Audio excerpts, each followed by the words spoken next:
Thank you, Dory. Okay, so next I'll introduce the speaker, go a little bit into her bio.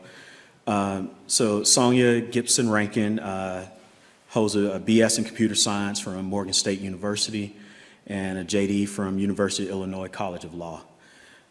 Sonia teaches in the fields of torts, constitutional law, family law, and race and the law. Professor Gipson Rankin's research is centered on the law and its impact on the Black American community, particularly in the areas of technology, family dynamics, and race. Her current research is on generative adversarial networks and weaponized artificial intelligence and the potential impact on risk assessment instruments used in criminal justice sentencing. Before joining UNM School of Law faculty, Professor Rankin served as the Associate Dean for Curriculum and Program Development in the University College and as a Senior Lecturer in Africana Studies, both at the University of New Mexico. In 2016, Professor Rankin was named one of 10 outstanding first-year advocates by the National Resource Center for her work related to her first-year college students. In 2018, she was honored as a Woman of Influence award by the Albuquerque Business Journal. In 2019, she received the Frederick Douglass Award for Excellence in Higher Education from the New Mexico Black History Organizing Committee.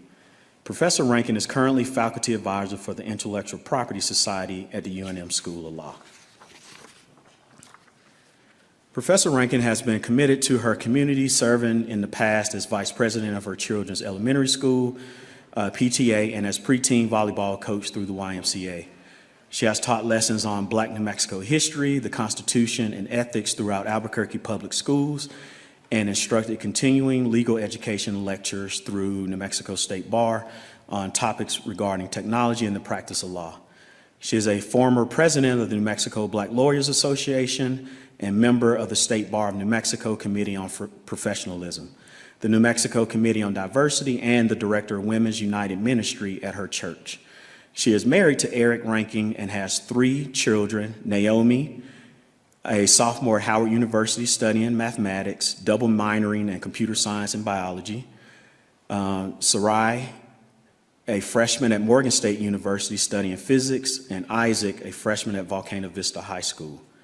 So, Sonia, we have time to help Isaac pick the correct HBCU, since you're 0 for 2 right now. So Aggie Pride, okay? So welcome Sonia to the stage.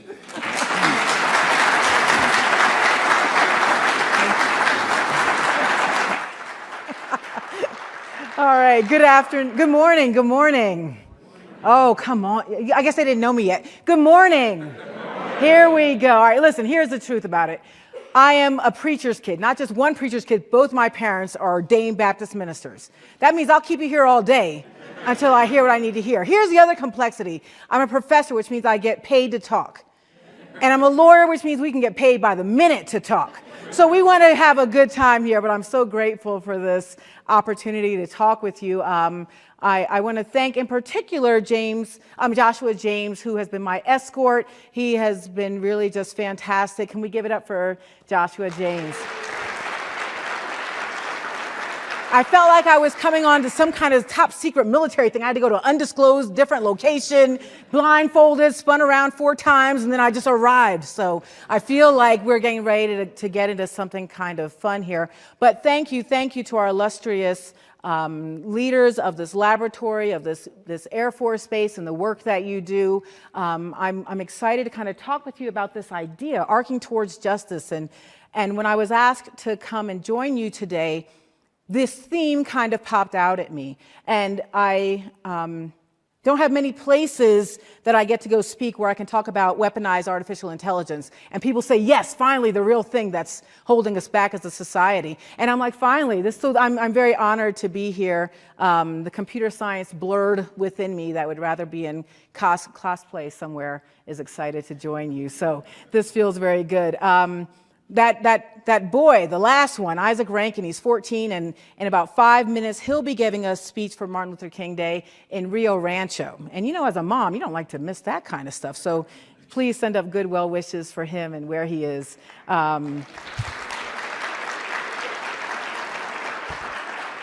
So I thought about gathering here and the work I get to do and the things I get to teach, and it came upon me that I realized, I actually just thought about this over the weekend, that everyone who is here, basically everyone who's here, as an attorney, we've all taken some kind of oath to uphold the Constitution and support the Constitution. Isn't that something kind of complex to think about, right? For our gainful employment, for the work that we do, we all had to swear or affirm an oath to support the Constitution. Some of you have been tasked to even defend the Constitution with your lives, and others of us even get an extra Constitution that we have to support, the New Mexico Constitution. And I was thinking about that as it relates to persons in federal civil service, members of the military, representatives, senators, judges, attorneys, that we're all held to this standard and this document that we have agreed upon to defend and support and honor in our life's work. That's kind of a heavy thing, right? And I think about that. So it's no small thing for us to gather, to think about this arcing towards justice, this thing. And I'm very sad for our singer, that she wasn't able to join us. Juanita, you did a wonderful job. Let's give her a round of applause. But you may have seen a clip in that part with the lift every voice and sing, my favorite, and I'm so glad we got to do more than one verse. Listen, there's 3 verses. They're all awesome. I hate when they stop at one verse. I'm like, let's keep going. The song gets better and better the more you get through all the other verses. But I love Washington, D.C. I really consider it to be America's playground, right? I feel like we don't use it enough. We don't get there enough. In fact, I'm going to go out on a limb. Let's say you want to take a guided tour with someone who doesn't really know anything. I'm more than available. Just get me on that plane and we'll head over to D.C. and I'll tell you why it's America's playground. Because everything's there, besides us, but everything else is in Washington, D.C. And who here has ever walked the mall, the Washington Mall? Oh, excellent. So you've gotten your 14,000 steps in. Because it's really, you're going to beat everyone in your Fitbit challenge if you can get yourself to the mall. The museums are phenomenal. There's nothing like it in the world. This gathering of our story in all of these places. The memorials are unsurpassed. And in fact, how many have even had a chance to go to the African American Culture and History Museum? My family calls it the Blacksonian, right? You got to get there. Of all places, you got to see. And I've got this thing. I took 150 pictures over 2 days in that museum, and I've shared no more than 2 of them. And the reason why is because it must be seen by every single American. That museum must be seen by every single American. All right, I'm going to give you a little bit. All right, first of all, they've got Harriet Tubman's shawl. They've got Nat Turner's Bible. They've got all kinds of things from the Tuskegee Airmen. An actual airplane is inside of this museum. And to make sure you know what's really important, they've got the mothership. Who knows what I'm talking about? George Clinton's mothership is inside of the Blacksonian. I can't believe we're still sitting here. We got to get there. It's got to be one of the best places in America. And it sits nestled in the shadow of the Washington Memorial.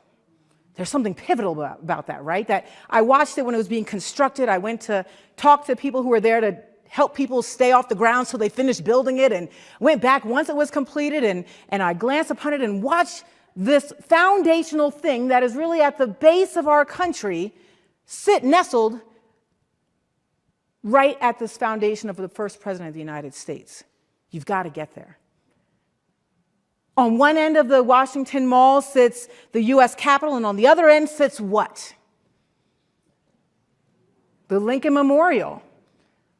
And I've stood in the place, and they're so good because they know somebody's going to go and have to get there. And if you've ever been to the spot of the Lincoln Memorial, you'll see that they've got a little blocks set up that says, here is where Dr. King stood when he delivered his I Have a Dream speech.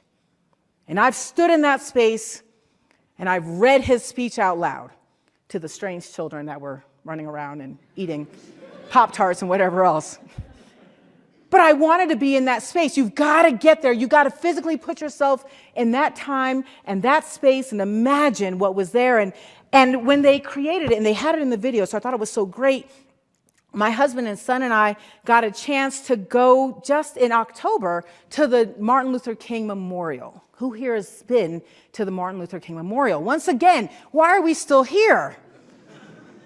And in that memorial, they purposefully selected as 4 acres of land, and it's purposefully selected within eye view of the Jefferson Memorial and the Lincoln Memorial. They were very purposeful. FDR's memorial and his wife Eleanor Roosevelt is over to the right-hand side. The Potomac is right in front of you. And when you are at the Martin Luther King Jr. Memorial, there are words etched on the wall all around it. 400 feet worth of words, 14 pivotal words and phrases that were selected from over the course of Dr. King's life. And we talked about it, right? I said to my son, well, which one's speaking to you? What's standing out to you? And talked to my husband, which one's speaking to you? And the one that spoke to me is the one I give you here today. It's this idea of what is on the wall. We shall overcome because the arc of the moral universe is long, but it bends towards justice. In fact, it's the first one there. It's actually they purposely put them out of chronological order, but it's the very first one you see. And it's intriguing because it's drawn from Dr. King's very last Sunday sermon. It is known that Reverend Dr. Martin Luther King Jr. was a Baptist preacher. And the Sunday before he died, he was at the Washington Cathedral, and he gave what would be his last Sunday sermon. And he would say that phrase there. And that sermon was actually entitled, Remaining Awake Through a Great Revolution. And millennials thought they came up with staying woke. Dr. King told them that in his talk, right? That was actually the phrase of it, staying awake during a great revolution. And that is where he had this idea of this arc of the moral universe. So then the question comes, right? Where does it want to bend? Where should it go? What should it be leaning towards? And it stood out to me on this idea of an arc. Now, I know the mathematicians are here. They're like, finally, something about math. I know, you've been waiting for some inverse trigonometric functions, but we're not going to do that today. That's tomorrow's lecture, right?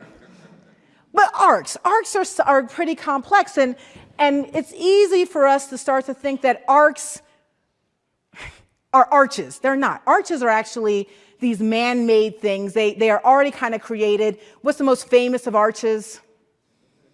No, McDonald's. You guys are too deep. You're too deep. That's okay. You're absolutely right. The St. Louis arch is probably the most famous kind of man-made creation. Then Mickey D's decided, we're going to have the golden arches. If you really know what's what, then you'll know about the McDowell arcs. Just checking. Gen X in the house. That's all that matters, right? But these arcs are actually a natural occurring thing, right? The arcs can be part of the circumference of a circle or another curve. There are arcs in orbits. There are arcs in wind patterns. There's arcs in rainbows. There's arcs that are the foundation of physics. I mean, arcs are this idea. It's all about movement. And it relates to something referring to a path. And it got me thinking, right, that we're in this time that, the memes were just outrageous as we prepared for this year that still feels like it's the future, the year 2020. Doesn't it feel like it's still a fake number? I'm waiting for my hoverboard at the least. Time travel should have been created by now, right? I mean, we all had this idea that if we got to this point in our society that we would be at a different place, but 2020 is used to typically refer to what? Your visual acuity, right? And it's, a thing I've never had. I think people who can see far away with their own naked eyeballs must be mutants. It must be magical. I don't know how you can do it. I've been wearing glasses since the 5th grade, and I can still remember getting glasses and saying, oh, there are leaves on the trees. Anybody else remember that realization when you got glasses and you're like, oh, this is what people are talking about? It's awesome out there, right? But it is this idea, typically for visual acuity, it's this idea of how we measure, and it is determined and often argued that that's what perfect vision is. And so, in fact, when you've got people like Tiger Woods who've gone even further and said, 2020, that's for the birds. Get me the background LASIK so I can have 2015 so I can even see into the future. I don't know what he's doing, but it seems to be working. But 2020, that's what is used and argued and sometimes presented as what perfect vision is. It's the right way one can see. It's a definition of it. And we know that's not the totality of it, but this idea of seeing what is and what can be is something pretty complex. I've been talking with people I know about this book I'm reading by Reverend Dr. DeForest Soaries, and he talks about these ideas of visions and missions and passions and being purposeful about what you do in your everyday. So I want to give you some language to think about, so we'll have at least a shared vocabulary so you'll know where I'm coming from. But this idea of starting with your passion. Your passion is what you would do every day if you didn't need to learn an income. Please don't tell me binge watching. There's other things. But maybe that's you. That's your passion, man. If I can get more images into my head, I can run the world. I'm not sure. But you do you, right? So we've got this idea of something you're willing to do even if there's no reward for it. That is your passion. And that is what you will be tasked and will be kind of told in your story, because the thing that comes after knowing your personal passion is having an understanding of your mission attached to it. I had to go back and think about this because my passion is all kinds of things. My passion is laughing with my family. My passion is talking. It's wonderful. It's my There's gigs out there for everybody. I got a gig every day, and they say you have a trapped room of students who will barely go to the bathroom because they know you'll only call their name when they walk out, and you can't beat it. But my passion is this idea of helping people feel better about themselves and what they've got to accomplish. And I was kind of surprised to realize that I actually did have a definable passion, right? That telling the story of Black America is a passion of mine. It's something connected. So each of you, take a quick second, get out your phones, type this in for later. Hey, go home and figure out what your passion is. You should be able to know what your passion is, because your passion will inform your mission. And your mission is going to be what you want people to see in you while you're here and what you want people to remember about you when you're gone. Now think about this. You've been to funerals, right, with some of the worst humans you've ever met. And let's say, oh my goodness, people can't stand her on Thursday. She's dead come Friday, comes Monday. They're saying, boy, she was real spitfire. It was great. But you didn't say that last Thursday, right? So you got to think about it, right? What is your mission? When you are gone, what will they say about you? You should know that. You should already have that defined, because that's going to inform your everyday step and process, which will inform your goals. What I like about this book, Dr. Soaries says, is he talks about this complexity of understanding those nuances, because typically we'll say, we just hit the new year. I got a goal, 15 pounds down. I got a goal, call mom every day, every other day. Call mom. I always tell everybody that. Call your mom. She's thinking about you. But we sometimes get lost because things will pop up with your goal and get in the way of your goal, and you'll give up altogether. So you have to realize that really wasn't your goal, because if it was your goal, then nothing would get in the way.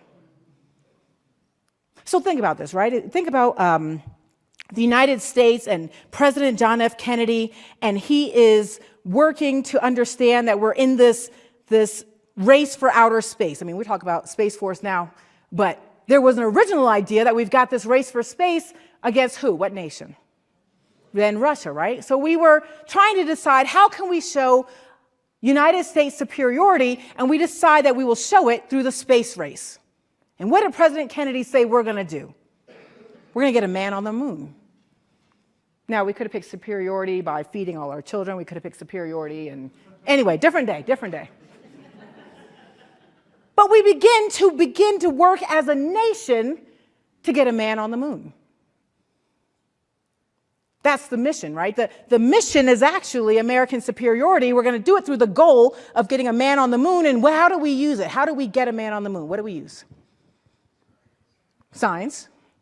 What's the actual thing that goes up in the air? Rocket. What's the name of that rocket? We go through Apollo 11, right? We're going to get it out there. We're going to take this route.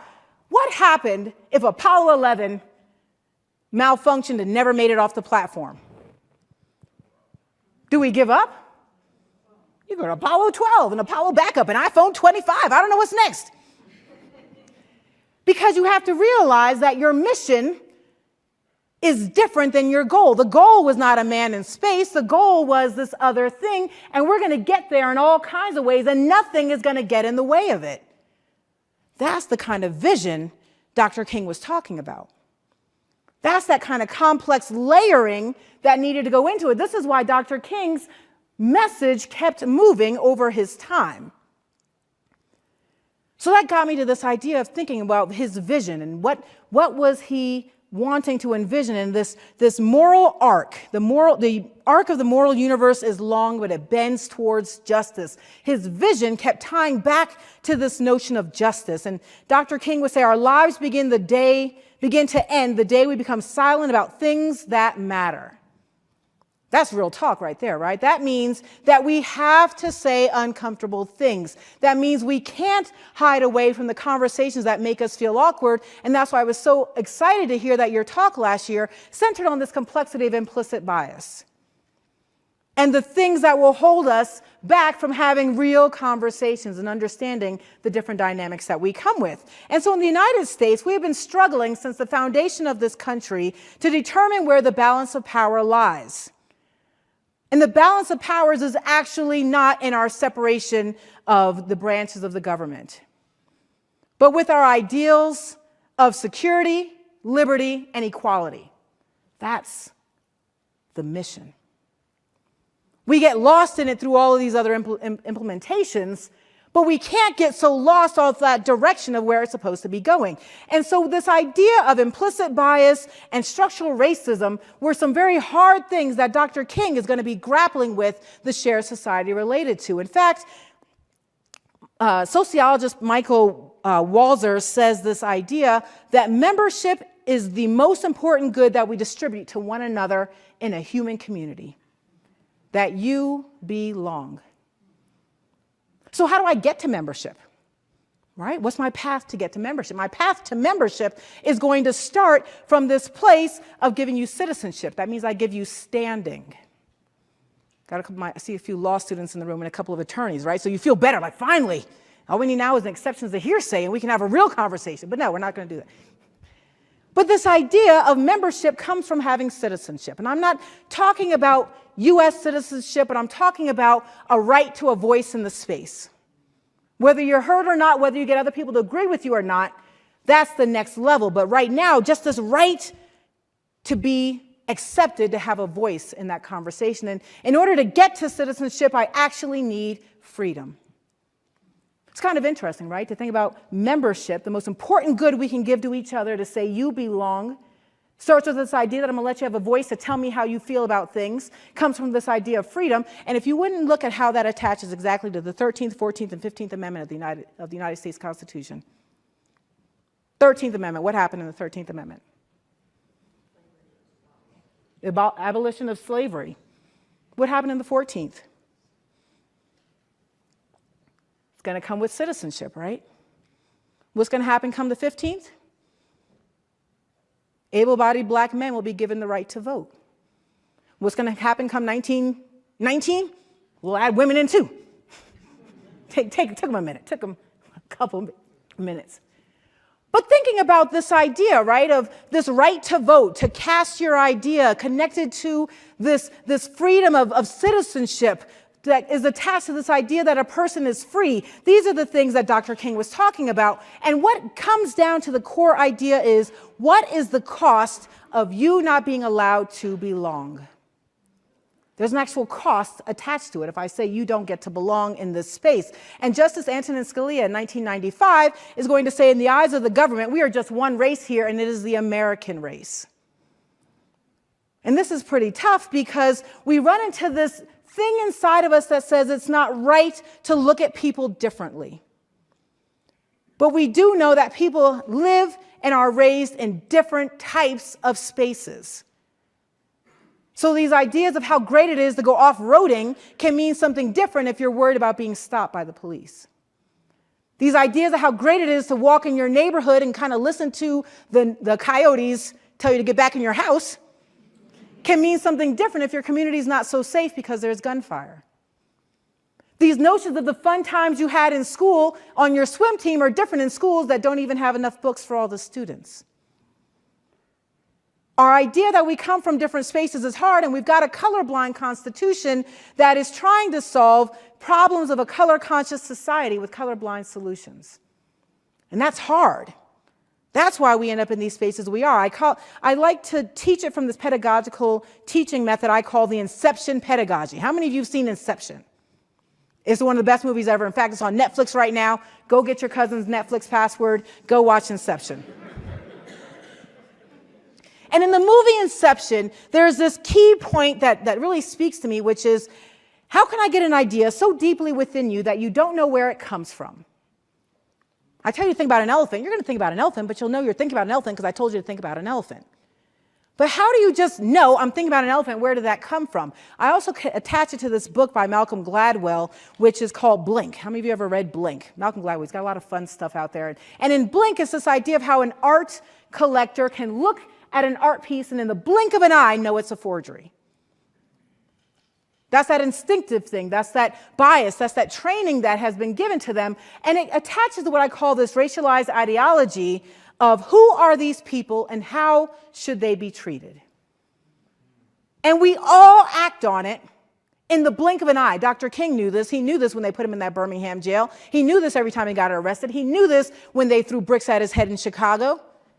That people were responding to this racialized ideology of who are these people and how are they to be treated.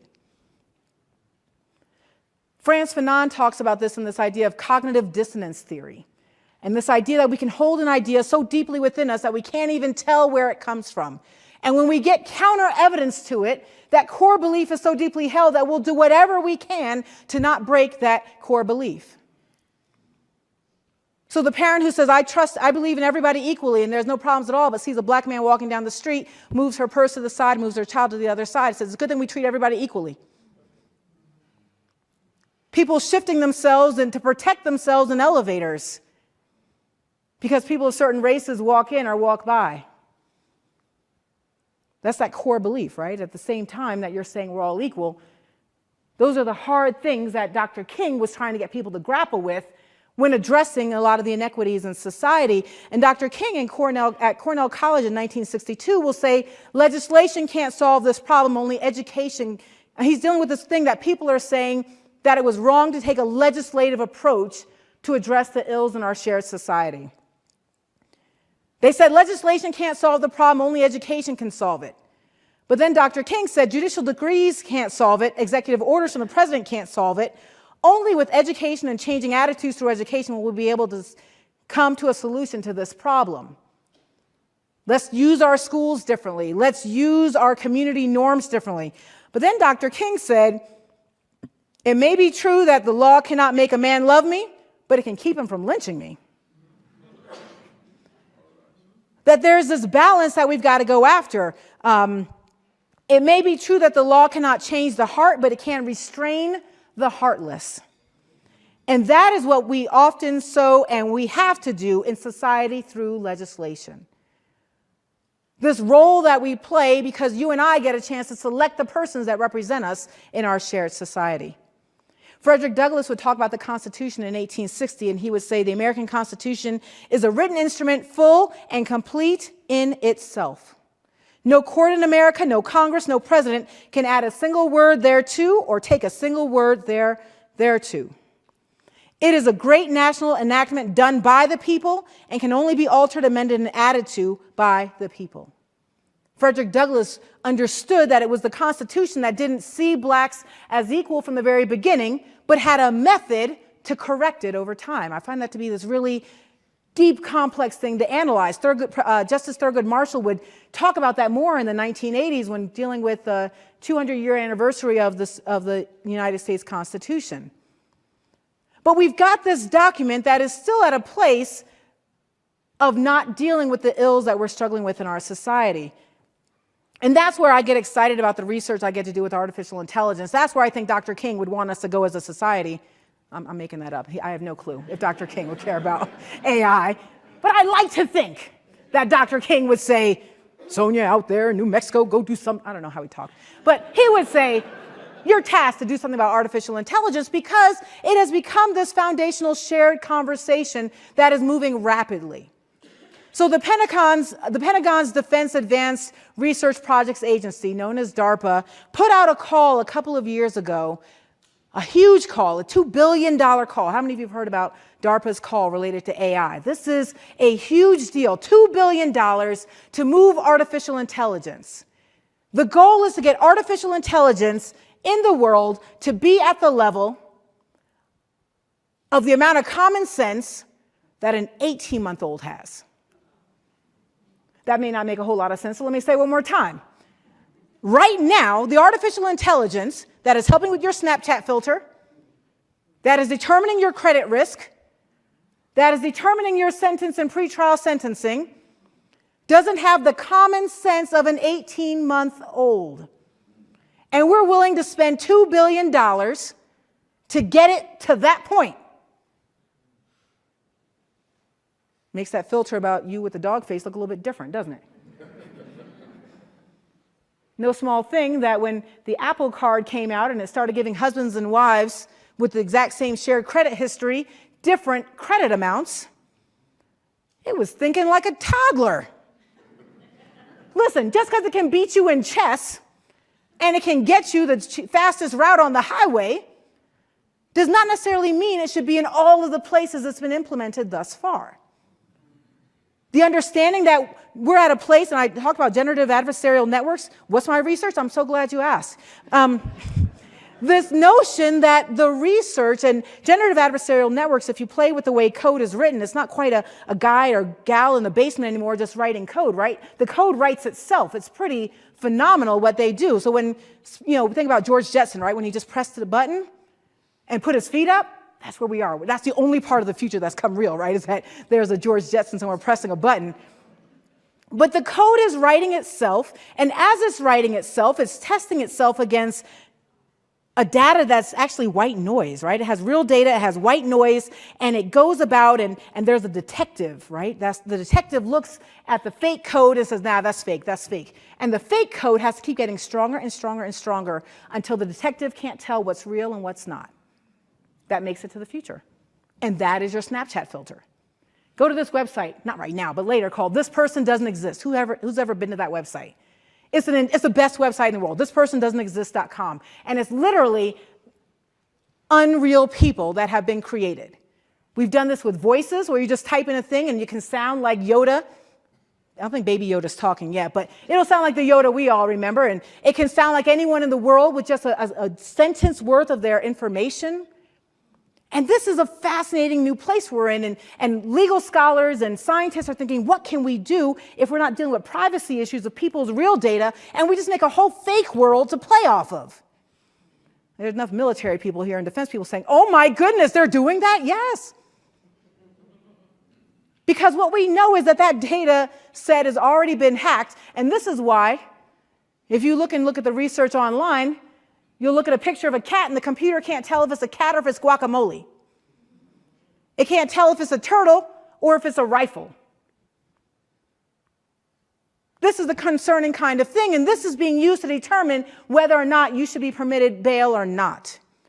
This is being determined to decide whether or not you should have access to credit or whether you're a credit risk to move into a particular community to get a loan. Well, that was a downer. I didn't mean to go that far, but that's kind of the things that we're looking at, right? I play with this notion about vision and justice because Dr. King's vision and this idea of 2020 vision, I think it's, as someone who wears glasses, to me that's always been the marker that you have good vision. And in reality, it's not. It's just one of many different ways a person can have good vision.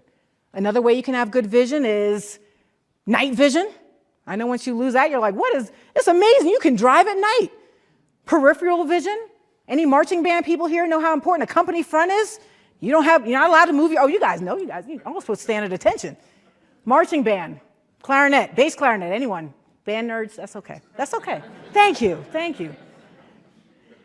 But But this idea of different types of ways that one can see, nearsightedness, farsightedness, color blindness, all of these are different types of vision. And Dr. King would talk about how critical it is that however you come, wherever you get there, whatever it takes in your route towards justice is going to be A-okay.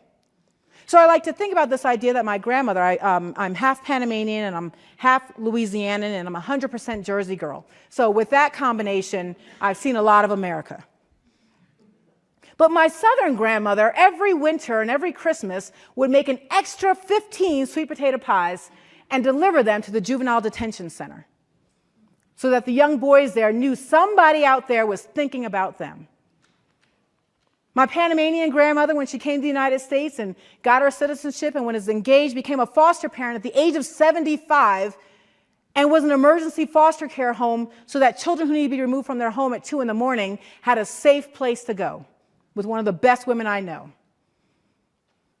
There are lots of different ways to serve, and we've seen that even here with the work of the Black Leadership Council here at Sandia National Labs. In fact, there should be 1 or 2 members of the National Society of Black Engineers. Where are you? There you go. This is one of the best organizations, and Sandians should be so honored to have members of this organization here, and the NSBE, in fact, in our own little Albuquerque, has 2 junior chapters, a collegiate chapter, and a professionals chapter. We all got together over the winter break and could talk to our Region 6 director to share with him some of the things that are innovative and different happening to encourage and increase the number of culturally responsible Black engineers who excel. Exactly. That's what they're doing, right? And in fact, we have a group right here that is training young Black scientists. They're already starting the pipeline. In fact, you should know there are enough Black engineers in this country to fill up a football stadium. Not one of these teams that didn't make it to the Super Bowl, but at least the Patriots aren't there. So some things are important. Of all things that matter, the Patriots are out. My beloved Steelers didn't make it, but as long as the Patriots, you got to prioritize. You got to know what's important, right? District Attorney Raul Torres is working right here with Sandians to work on some really technological innovative advancements that are pretty extraordinary, to do a lot more smart on crime work so that it's not just these broad sweeps that are occurring, but going exactly to targeted places that can be found. I just talked with him Saturday, and I'm going to be taking a group of law students and law faculty over to go view what is happening in the district courts so that we're smarter about using our algorithms and understanding that at the heart of it, we still have a people issue at its core that we cannot ever pull away from. I went to a talk with some scientists from Toyota Research Lab, and they were talking about the complexities of autonomous vehicles. How many of you have got that hot Tesla and you're out there? That's all right. You know that it's much bigger than just thinking about algorithms, right? That it still needs hand-eye coordination. It needs human mind to make it understand how to get to that next kind of level. And we're still at a place where we're going to need humans who are thinking about others at its core to fix things and understand what representation looks like. So I went just a couple weeks ago, right at the holiday season, to get my kids some astronaut ice cream from the Nuclear History Museum right over here. And my husband and I, we had a great time in there. I bought my math daughter some differential equation earrings, and she was actually wearing them because we're that kind of family. I said, "Are those little integral earrings?" She's like, "Yes, it is," because that's what a good mathematician would be about. But I saw a poster that I wanted to get my physics baby, and I thought she'd love it, right? It was actually all these great physicists and scientists over time throughout all of history. And I said, that would be great on her college dorm wall. She'll make lots of friends with that. But as I went over this poster, not one Black person was on this poster of the scientists who have moved the world. And that's real stuff, right? That's a real thing that we run into if you've ever been a scientist, if you're ever looking for representation, if you ever want to see if you belong in that space. There are plenty of scientists who could have been selected and included in that space, but they're not. So I think that poster you have up of all of the Black scientists at Sandia who have won national awards is a big deal because representation matters. In fact, it shouldn't be here behind the armed guards and all the other things. Here, put it out in the community. Bring it out. Have a version of that at the African American Performing Arts Center. That's easy to do. They love it. Because you know a number of children that are going through there and are saying, that could be me? Man, that's a different day. Dr. King is going to come back and realize, and this is what makes Dr. King so very complex for us to not forget today, is that at the end of his life, he had a disapproval rating of 75%. 75% of the people in the United States didn't like him. You know how it is. You get on, I'm very glad there's no social media in the Dr. King time. Good Lord. The Twitter feed would be disgusting.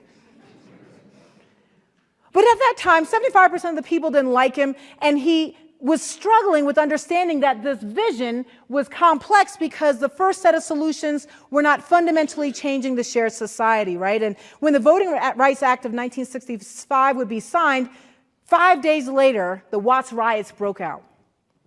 And Dr. King left the South and journeyed to the rest of the country and said, oh, there's a whole other thing that happens even after you have the legal right to vote.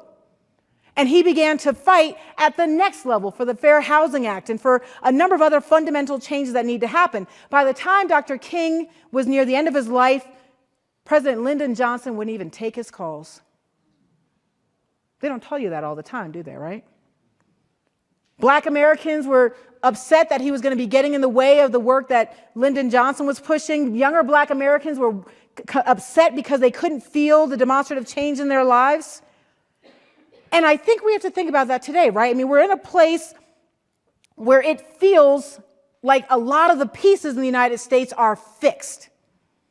The stock market's at uncharted territory at 29,000. I feel like we're playing whack-a-mole. I don't know how high it's going to go. It's almost like no whammies, stop. Unemployment's at 3.7% for white Americans, that Black unemployment's at 5.5%. We actually have a significant decline in the number of Black prisoners in the United States, narrowing the gap between Black and white incarceration rates. This is almost a decade worth. Some of you are just waiting on that Bitcoin to hit.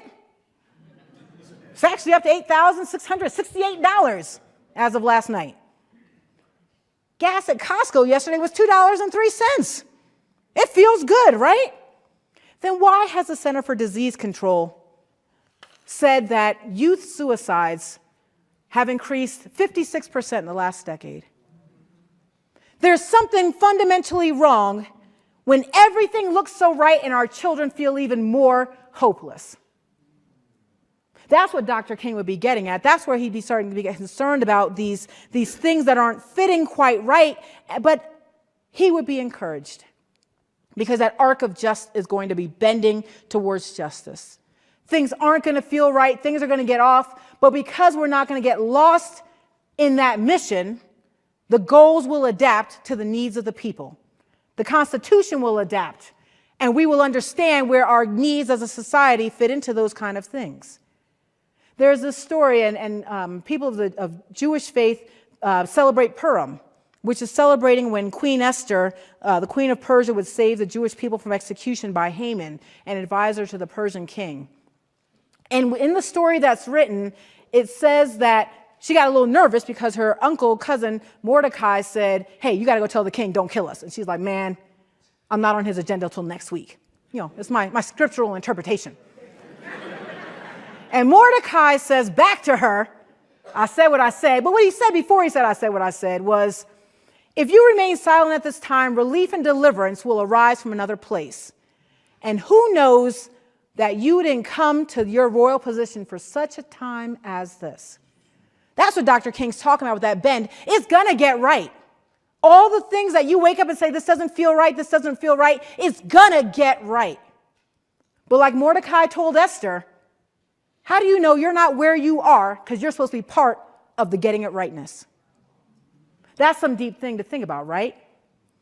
Dr. King said there comes a time when one must take the position that is neither safe, nor politic, nor popular. But he must do it because conscience tells him it is right. I believe today that there is a need for all people of goodwill to come with a massive act of conscience.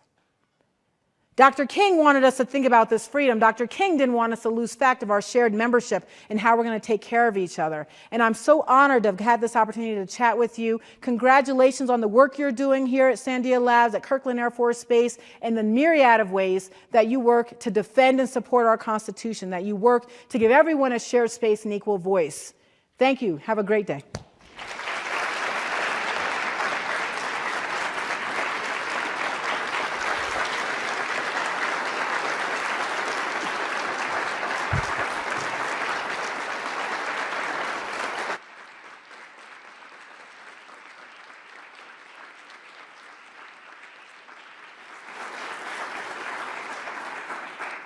Okay, so we have time for Q&A. So if I can get microphones. So make sure you ask your question in the microphone since we're recording it. Okay, I'm taking my notes. Can you tell us more about your research? Because as a person of color, I'm always worried about my brothers, in summer when we get all tan, or cousins getting pulled over more. Can you tell us a little bit more about that? No, thank you so much. So I'm focusing on algorithmic.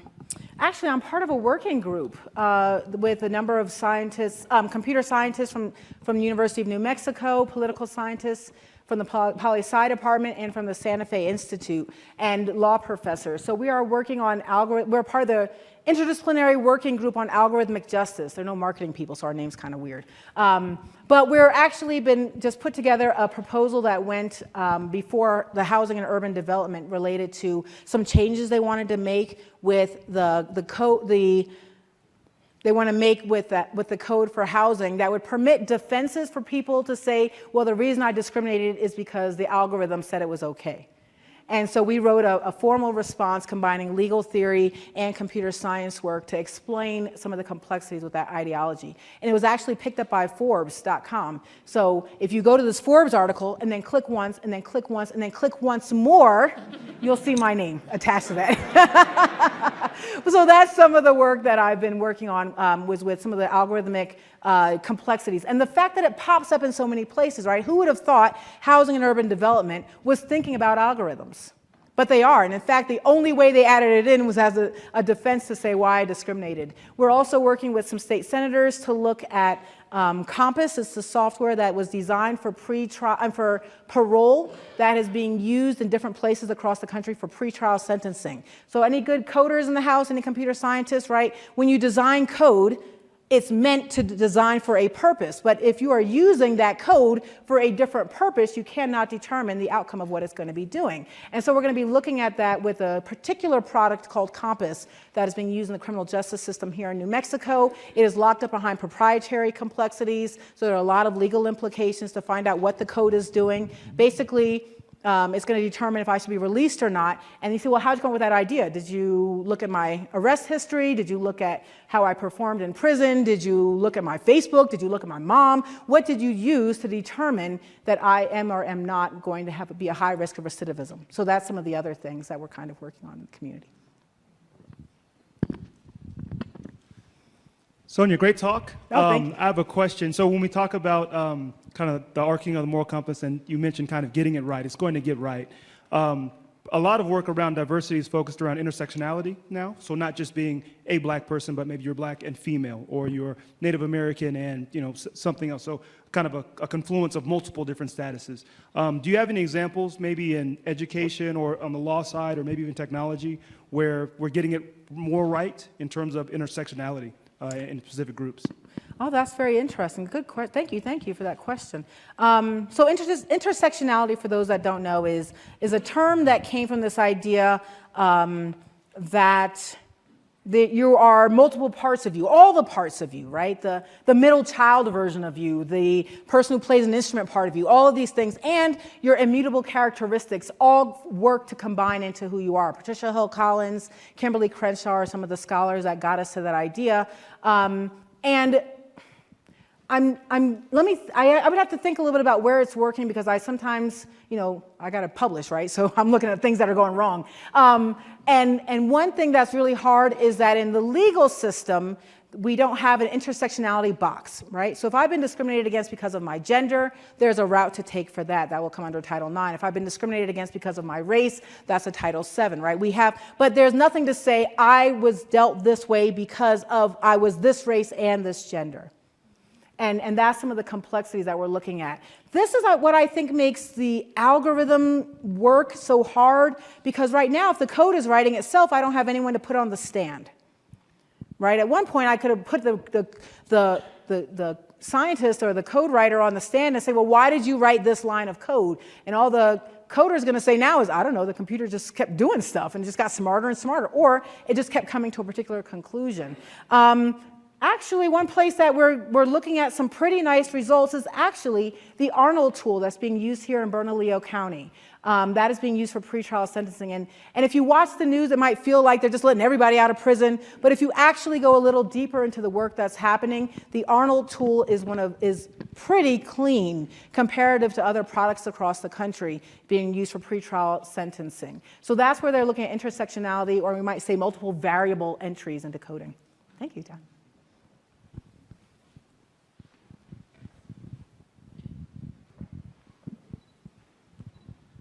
Hi, wonderful. My question is, it just seems that everybody, scientists and collaborations, are working in pieces, parts, here and there and everywhere.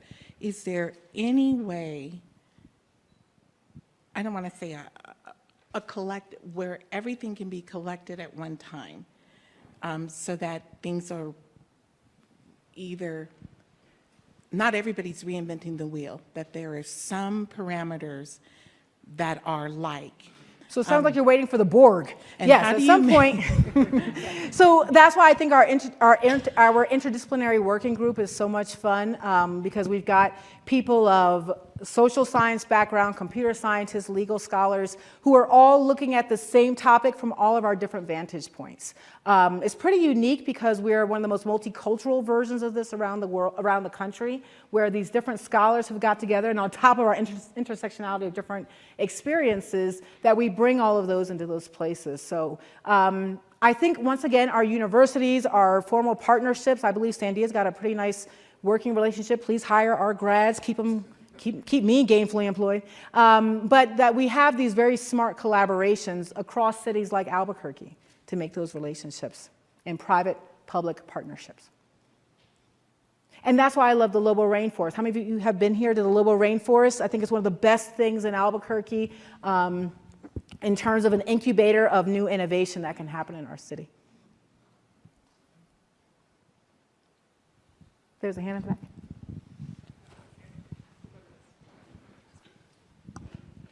Thank you so much for these insights. I'm curious a little bit about the data that we all talk about. You know, you talk about the code being written, you talk about computers writing code. So much of what I've seen, particularly in terms of racialization of health outcomes, seems to have a parallel with potentially racialization of outcomes that you see either in the legal profession or social work or anything else like that. And a lot of that has a lot to do not with the algorithms themselves, but with the data that goes into the algorithms and drives the outputs or the outcomes. Could you comment a little bit on that, whether or not there are ways that we're doing things to unbias that data, to transform it? No, that's perfect. I'm so sorry. We were here all this time and I didn't talk about data. I apologize. Transparency related to the data and what data is collected from where is really, really critical. So this is the hard part of places that use proprietary software, because they won't tell us. They've got code and they've got contracts that will say we don't have to tell you where we get the data from. That's why the Arnold tool that's being used for pretrial sentencing in Second Judicial District Court is so interesting, because it's not a proprietary product, which means as persons who are tax-paying citizens of the city, we can get access to the code and access to the data that's being used to drive the outcome of the algorithms. I think that's one of the reasons why our product in Albuquerque, and I'm getting no money to say this, but is actually a little better, is because it's forced to be transparent. And so you bring up a really critical point, which is One, how is the data collected? Who is the owner of the data? Did they have the right to the data that they collected? You may notice that on a lot of any website you've been going to, there are these new terms of agreements that you all quickly click through and just kept moving on with your life. It turns out the CCPA, the California Consumer Privacy Act, just came live January 1, 2020, and that is now why they are required to re-up and let you know that we've got a lot of, the state of California, where a lot of these tech companies are going to be modeling their consumer privacy with the data after the European Union code on this. So we are looking to see some real changes in terms of data, and we'll look to see if it might lean towards some more transparency with the data that we're looking at. Thank you. I'm so sorry I didn't say anything about data all this time. I apologize. All right, so we have time for one more, and I think we're over. I just wanted to make a comment, very complimentary for what you said about the rainforest and UNM in general. I'm one of the new regents for the university, so I can see a professor showcasing here where I work. So I just wanted to compliment you on a beautiful speech. Thank you. Oh, thank you. Okay, so we actually have one more. I get to be last?